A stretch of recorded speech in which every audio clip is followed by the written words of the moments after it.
Motor के winding coils की testing करो।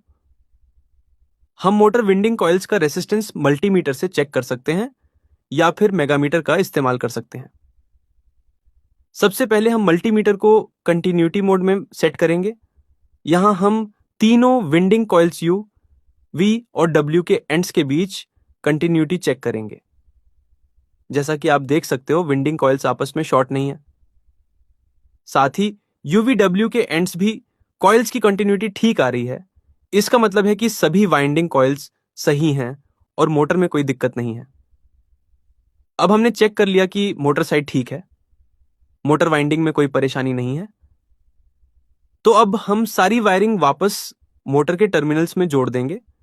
इसके बाद हम वापस जाकर कॉन्टैक्टर चेक करेंगे।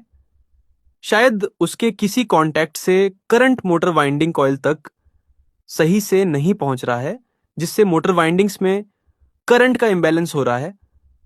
हम सारी वायरिंग हटाकर उसे बदल देंगे कॉन्टैक्टर। उसके बाद हम सारी वायरिंग वापस लगाएंगे और सेलेक्टर स्विच ऑन करके मोटर चलाने की कोशिश करेंगे।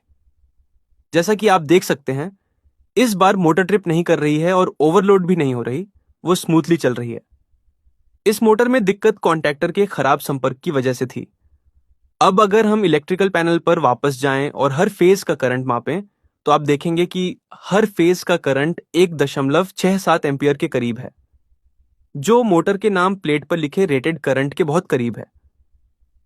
समस्या थी कि कॉन्टैक्टर का फॉल्टी संपर्क था, जिसकी वजह से पीले फेज से करंट नहीं गुजर पा रहा था।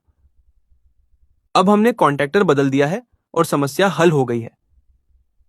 तो यह तरीका है जिससे हम मोटर ट्रिपिंग की समस्या को जांचकर ठीक कर सकते हैं।